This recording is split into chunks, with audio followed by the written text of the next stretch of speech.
ওয়ালাইকুম রহমতুল্লাহ। কুল্লু নাফসি যায়িকাতুল মউত। প্রত্যেকটা প্রাণীকে মৃত্যুর স্বাদ গ্রহণ করতেই হবে, ২ দিন আগে অথবা ২ দিন পরে। আসলে শুধু মানুষ মরণশীল তা না, পশু পাখি, জীবজন্তু, গাছপালা, তরুলতা ইত্যাদি যার জীবন আছে তাকে মৃত্যুবরণ করতে হবে, এটাই নিয়ম আর কি। আসলে এই দুনিয়াতে আসার সিরিয়াল আছে কিন্তু যাবার কোনো সিরিয়াল নেই। কার কখন কোন অবস্থায় কোথায় তার মালাকুল মউত হবে সেটা সুবহানাল্লাহ তাআলা একমাত্র জানে, পৃথিবীর আর কেউ জানবে না।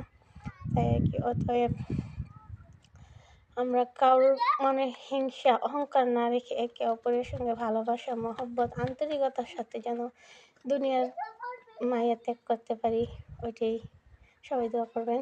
আসলে অহংকার আর হিংসা মানুষের ঈমানকে ধ্বংস করে ফেলে। যারা মুমিন মুত্তাকিন তারা কখনোই তার মনের মধ্যে হিংসা অহংকার নিয়ে থাকে না। আর একটা কথা কি জানেন, কেউ কাউকে কিছু বললে দুনিয়াতে হয়তো বা পার হতে পারে কিন্তু পরকালে না। সবাই ভালো থাকেন, সুস্থ থাকেন, আল্লাহ হাফেজ।